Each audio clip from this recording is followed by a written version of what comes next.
ये है high protein सलाद। सबसे पहले सलाद को बनाने के लिए चने बॉईल करके रखने हैं।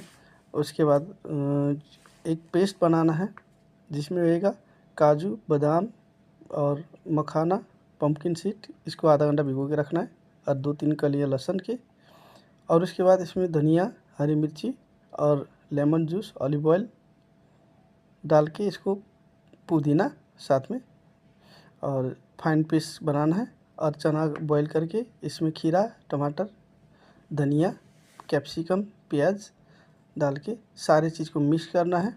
और साथ में ऊपर से थोड़ा ब्लैक पेपर, चाट मसाला और ऑलिव ऑयल डाल के मिक्स करके आपको हाई प्रोटीन सैलेड